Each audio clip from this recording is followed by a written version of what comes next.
Howdy folks, and welcome back to another episode of The Good, The Bad and The Ugly.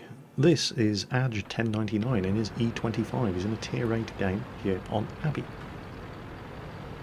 Do you ever have one of those games, or watch one of those replays where you're just thinking, why does this never happen to me?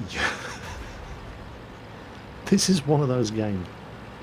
Adge sent this replay in, and I can just imagine him laughing like a madman from start to finish throughout this game, because the amount of RNG and just dumb luck that he has in this match is nothing short of outstanding. He makes some good decisions as well, but he had the luck of the devil on his side. What's this? He's instantly spotted by a Tiger and a Ferdinand who are expecting somebody to come up, but Ferdinand misses, the Tiger bounces. What? That could have ended him there and then. So there's his first spot of luck. He's actually stopping here because he can't believe what just happened either, and he's typing in chat to the Ferdinand. Ferdy, did you just bounce? It wasn't. The Ferdy missed. The Tiger's the one that bounced off his tiny little German ass. Type 62, not paying attention, just got himself obliterated. Adge knows he can't sit here. This position is covered. He's got to get out. So he cautiously pokes, and when no return fire comes in, he dips down out of line of fire and moves around the side.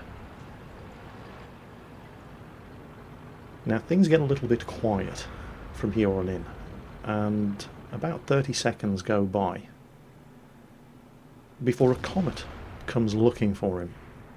Well, I say the comet comes looking for him, but he's not. He's just casually bimbling up into the Abbey. His gun was even pointing in the wrong direction, so he had no idea that Adge could have been lurking around this corner. Adge's first shot blows his tracks off, keeps him in position, allowing him to pump shot after shot into the Comet's terribly armoured side. The Comet manages to score 2 penetrating hits before Adge sets him on fire and finishes him off. Well, that was nice. But that's just the start. Adge's next customer is that Tiger who bounced off his ass right at the start of the game, and this Tiger knows he's here. He's coming up here to kill him, and he has almost full health. Adge is in trouble now, unless of course he can detonate his ammo rack. You lucky swine. Unbelievable. And now he starts getting a bit cocky here in chat. He's like, come at me, bro. But did you see that Ferdinand? Now, that's the Ferdinand who missed him right at the start of the match. The Ferdinand was just in front of where the dead Comet and the Tiger are, down on the road leading off towards Adge's friendly base, and he was backing up when he was last spotted. Yeah, that Ferdy's decided to put a stop to your shenanigans, Adge, and he's got a really big gun, and he's got a lot more health than you have. Here he comes. Here he comes. Oh, he's backing up. He's backing up. He's backing up. Here he comes. Here he comes. Why so shy, Mr. Ferdinand? It's only an E25. Yeah, maybe discretion is the better form of valour here. So Adge decides, nah, screw that. I'm never going to get that lucky twice. And he gets the hell out of there. So he starts hightailing it round in the general direction of the enemy base, and it's at roughly this point when he spots a T-28 prototype who lights him up, and a Rheinmetall Balsig opens fire and bounces off his arse. What the actual hell is that all about? And the T-28 prototype is AFK, so he can actually hide from the Rheinmetall Balsig completely safe from return fire, while he just pumps shot after shot and does full damage to a tier 8 T-28 prototype at absolutely no cost or risk to himself. Why does this never happen to me? Turns around. Rheinmetall Balsig misses him. Oh my god. Can I have some of your luck, please? And hightails it out of there. Now, it's at this point when he suddenly realises, oh, hold on, there was a Ferdinand. And he's actually going back to take on the Ferdinand again. He can't possibly get away with that. He's only in an E25. And the Ferdinand's a good player. Well, nothing ventured, nothing gained. Is the Ferdinand still up here? Is he perhaps facing the wrong way? Well, he's still here. Oh dear. And there's 2 and 3 and 4, and the Ferdinand can't get his gun down low enough to hit the E25 and reverses. Very nearly falls off the edge. I've just got to back up now. Oops. You cannot be serious. Nobody is that lucky. A couple of seconds later, friendly Tiger just nails the S51, then runs into the Black Prince and starts requesting assistance. Doesn't really need assistance. He's got the long 88 gun, the Black Prince doesn't have a lot of health left. And Adge correctly guesses that he doesn't have time to go around the top and come up behind the Black Prince, because the Tiger's going to have finished him off, with or without his help. So he just charges straight in, buries his gun in the side of the Black Prince, and quite calmly pulls the trigger. There's his 4th kill. And I know a lot of you are going to be sitting there going, oh, that was such a kill steal. If the Tiger wanted the kill, he shouldn't have asked for help. He said, I need help with the Black Prince. Help is exactly what he got. So, Adge 1099, I can't thank you enough for sending that replay in. I haven't laughed so much in ages. Can I have some of whatever it is you've been smoking, please? That was hilarious. This is Warzy in his T29. Straightforward, top tier, random battle on Himmelsdorf. When Warzy posted this replay up on World of Tanks replays, he said that this is the first time the decision to not team kill somebody has lost him a game. So, huge spoiler alert there. But it's important that you see the astronomical levels of douchebaggery on display from this guy here in the VK2801. Oh, careful VK. Clumsy driving there. That could have hurt you. At this point, Warzy has no idea what's in store for him.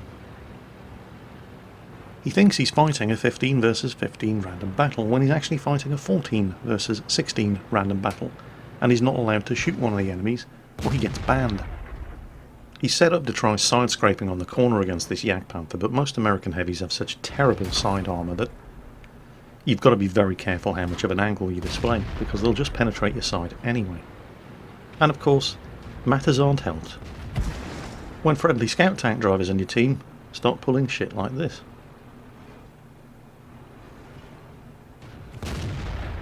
Well, he kills the BDR anyway,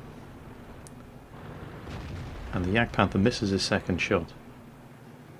And at this point, Warzy's trying to figure out whether or not this VK2801 is deliberately trolling him or just brain damaged. So far, he's actually given him the benefit of the doubt, and assuming that he's just mentally defective.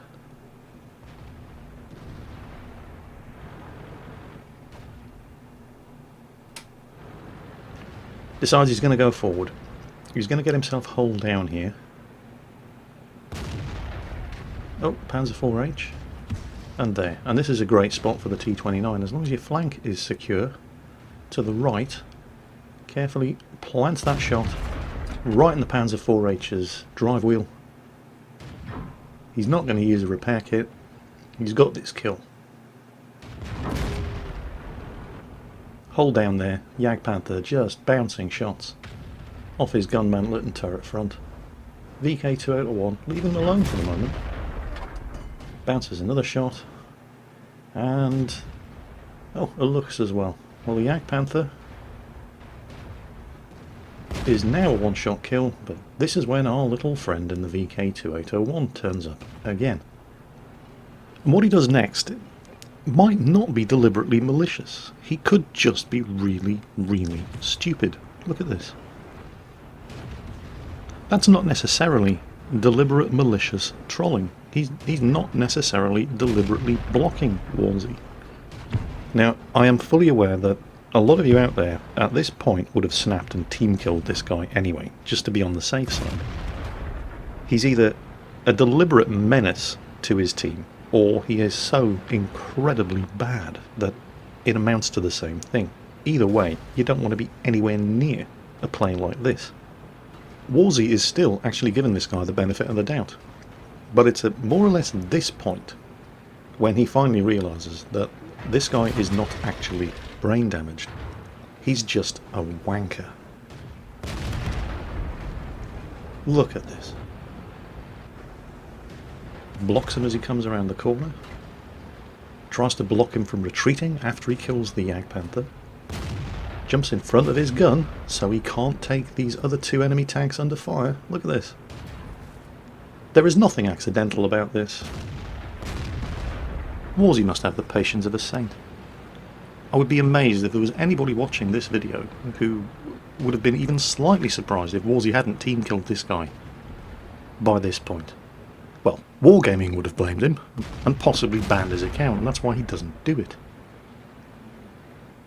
Yeah, he's going to do it again. Watch this.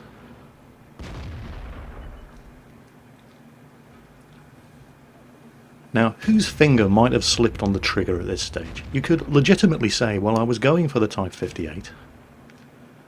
But, well, you know, the accuracy of the T-29's gun. And the VK doesn't even try to kill the AFK enemy tank. He just makes sure that Wolsey can't. Now they're being capped. And, well, Wolsey still has almost all of his health, and he is in a T-29, and he's got the 105mm gun. If he can just make it back to the cap circle without being stopped along the way, he can win this game. And here comes the VK2801, who actually fires a warning shot past him. And then... Wolsey, seriously. I don't think there's a person in the world, other than Wargaming, who would have blamed you for killing this guy at this point. But he still doesn't do it. I know I keep saying, don't feed the trolls, don't team kill them. That's what they want you to do. They want you to get banned, but I don't know if I'd been able to resist the temptation to just end that little cocksucker right there and then. And Wolsey says in his replay description there, being a nice guy apparently loses games. No, Wolsey, you've got the cart before the horse on this whole issue here, as so many people do. You did not lose because you were a nice guy. You lost because Captain Buttmunch was on your team. You did not do anything wrong. He did. He is the reason why you lost, not you. Nobody would have blamed you if you had team killed him, especially right at the end of that match. But you didn't. You didn't do anything wrong. You didn't take the bait. You didn't do what he wanted you to do, what he spent the entire game trying to get you to do. So by his standards, you're the winner. The only action you're legitimately allowed to take is to report them. Use that report function. It's there for a reason. Don't take this kind of shit from these little trolls. Get them reported. Get them banned. Don't get banned yourself. There are other ways of dealing with it, as Clear Skies here is going to demonstrate on the Cockknocker in the B1, but it is risky. The B1 is basically doing what the VK2801 just did in the last replay. Clear Skies doesn't have as much patience as Wolsey. So, he backs up, blows his tracks off, and then just drives around him. Now, this does count as team damage, as you're going to see in a moment. And this kind of tactic usually only works against immature little cockknockers who are also idiots. Now, a lot of these little cockholsters won't be dumb enough to lose their temper when you outsmart them and start shooting at you. But if they had any kind of intelligence, they wouldn't be doing this in the first place. So a lot of them will lose their temper and start shooting at you. And if they shoot at you enough, guess what happens? They turn blue. And players on the blue team can be shot at without penalty by anybody. So now Clear Skies is able to enjoy the intense satisfaction of giving this little cockknocker a big old repair bill to remember him by when he comes back from his well-deserved account suspension. Unfortunately, they're not all as dumb as this genius, and finding out exactly how stupid they are can be dangerous because it involves you shooting at them, which is exactly what they want you to do in the first place, and runs the risk that you're going to be the one with the account ban. It will always be safer for you to just ignore them, report them, and move on to the next game. Nowhere near as satisfying, of course. Today's final replay is Fizzy driving his T-150 Soviet Tier 6 heavy tank in a Tier 7 match on the highway map. The teams are pretty well balanced. This could go either way. I quite like the T-150. I don't drive it very often because I keep forgetting I have it, but it's a very, very well armoured Tier 6 heavy. It's not particularly mobile, but it's not ridiculously slow either, and the gun is not bad. It's your typical mid-tier Russian heavy tank gun. The accuracy of 0.45 is pretty terrible, the aiming time of 3.4 seconds is even worse, but it has 167mm of penetration, it will do 300 average damage, and it has a significantly faster reload than the equivalent Russian 122mm gun that everybody's so afraid of. The T-150 often gets underestimated. Nobody's really scared of the T-150 the way they were of the KV-1S, or if you're watching this video after patch 9.3, the KV-85. And it was because of that 122mm gun, and the 175mm of penetration, and 390 average damage. But 300 damage in one shot in a Tier 6 machine is pretty impressive as well. It's good enough to take off almost all of the health of most of the Tier 5 machines in the game. It's good enough to kill most Tier 6s in 3 shots, and if you use the armour well and trade shots with Tier 7s, you're going to give them significant problems as well. Fizzy just having a quick look around there to see what sort of backup he can expect in the town, and unfortunately the Tier 7s on his team are all mediums and tank destroyers, which means they're nowhere near him.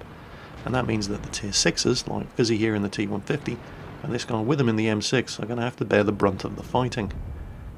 The bad news is that the enemy team have 2 Tier 7 heavy tanks.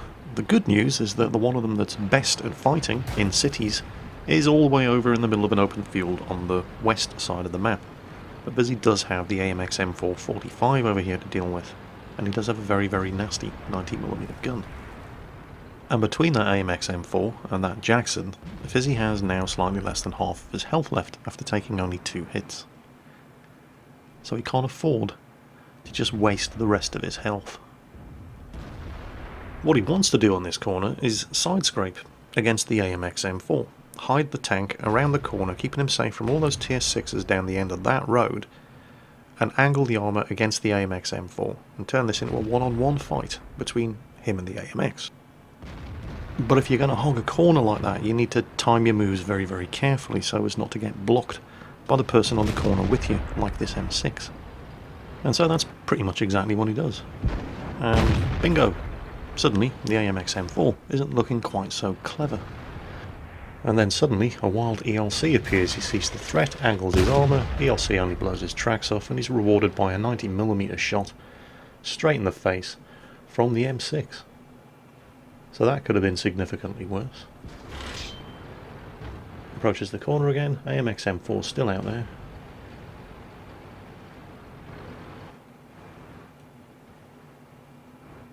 Now with him and the M6 both covering the corner, is that M4 going to pop out again? He's on perilously low health. It'd be suicide if he did. Then the ELC driver decides I don't like this anymore, makes a run for it. Fizzy merely blows his tracks off, and while he's stationary, the M6 misses him. ELC drivers, luck of the Irish. However, big fat juicy KV2, who is aiming at somebody, and oh, that's more like it. Bounces a shot from the ELC, turned around, coming back looking for more, dodges the shot from the AMX M4. And if you ever wondered why there are so many KV2 derp videos up, not just on my channel, but on everybody's channels, it's because the drivers like this M6. Sideways, in front of the gun of a KV2? Seriously? KV2 is going to do a lot of damage to you anyway, but the damage that he does is mitigated by the armour that you have, and none of it's on the side of your tank. Drivers like that guy in the M6 are the reason why there are so many KV2 dirt videos on YouTube. Now remember that ELC? His luck hasn't run out yet. Watch this. Surely you are doomed. No, apparently not. He returns fire, but the angle was bad. All he managed to do was damage Fizzy's tracks. But now here comes the AMX M4. And Fizzy is angled exceptionally well, side-scraping around the corner. It's going to take him 2 shots to kill this AMX M4, but it would take him 2 shots to kill him, even if he had a 122mm gun. And it's the superior reload time and respectable damage output of this 107mm gun which allows him to reload fast enough to kill the AMX M4 before he could do any further damage to him, and put a shot through this wall and kill that KV-1S before he could get more than 1 shot off against him. But he's not done yet. Pops around this corner, and oh look, there's the Jackson, and he kills him too. What's the ELC going to do now? Yeah, where are you now? Where are all your friends now? Yeah, I don't think he fancies pushing his luck any further. But the thing is, you know, the KV-1S, or the KV-85 as it is after patch 9.3, would still have been dealing with the second tank in that situation. The T-150's gun just is so much more... Oh dear. Oh dear, oh dear, oh dear. Show me that big fat American ass. Yeah, is this guy... He's AFK, isn't he? Yeah. What an easy kill. And this is why I've always thought the T-150 is just a better tank than the KV-1S.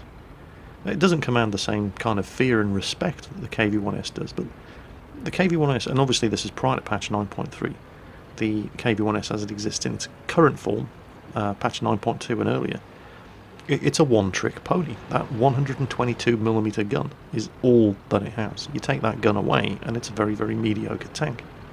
Of course, platoons of KV-1Ss driven by competent players are absolutely deadly, but for just solo play in random battles, the T-150 is so much better a machine.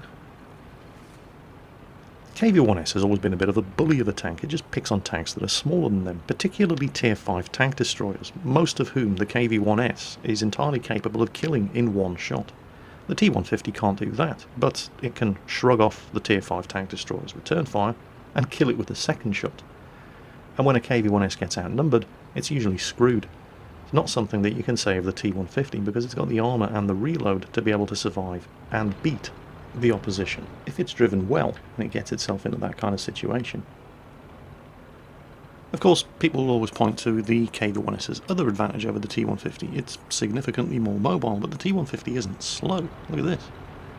Being capped by 2 enemy tanks. He's the last one left on his team. He's got 4 tanks to face. 2 of them are in the cap circle, and he's entirely capable of getting back in the time required to respond to this kind of threat. So what's he got in the cap circle? There we go, 3002M, and... oh, the ELC. Right, is the ELC's luck going to last? No, it isn't. Finally, okay. Now, if Fizzy had been in this situation, in a KV-1S or a KV-85, going up against a VK with 340 health, his first shot would probably have just killed him. But then again, it might not. In the T-150, Fizzy only had to take 3 hits from that VK, 2 of which he bounced before he was ready to reload and finish him with his second shot. Been driving a KV-1S or a KV-85, you'd have had to take 5 or 6 hits from the VK before you could reload and finish him off with your second shot. But he didn't have enough health to take 5 or 6 hits from a VK, and if he'd been in a KV-1S or a KV-85, he wouldn't have had the armour to do it either. So this is why I keep saying T-150 is just a much more... it doesn't have the sexy or fear factor of a KV-1S or a KV-85, but it just gets the job done. And he's still got a job to do. 2 good players in an SU-100 and a Panther, and the one limiting factor that's common of all Russian tier 6 heavy tanks is they have bad view range. That Panther is definitely going to see him before he sees the Panther, and the SU-100 is going to be gunning for a shot as well. So with the Panther spotting and the SU-100... Oh, there we go, he's taking a hit. He's taking a hit. The Panther is shooting. Panther is out there in the direction of the water tower somewhere. What's he going to do? Stop to take cover behind the wreck of the artillery in the bushes, and then he breaks cut and he's moving forward. This is risky as all hell. He still does not know where the SU-100 is. Oh, this is tense. There's the Panther. Oh, he's hit him. The Panther's now a one-shot kill. Where is the SU-100? Did the Panther come up here alone? Well, you've got to fight the tanks you can see, not the tanks you can't see. The Panther knows he's a one-shot now. Well, they're both potentially one-shots. The Panther can kill him with one shot. Oh, there's the SU-100. On the map. On the map. Look at the map. He's behind you. There he is. Oh, I can't look. Oh, he's got him. He's got him. Oh, but here comes side of the turret. Oh my god, he missed. The Panther missed.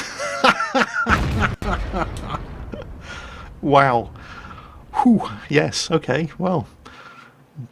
Decent results. So, wow. What a finish. That was Fizzy in the severely underrated T-150 Soviet Tier 6 heavy tank, getting himself his Ace Tanker badge, a Radley Walters medal, steel wall, high caliber, Top Gun and Defender in a Tier 7 match on the highway map. Hope you enjoyed today's video. As always, take care on that battlefield, and I'll catch you next time.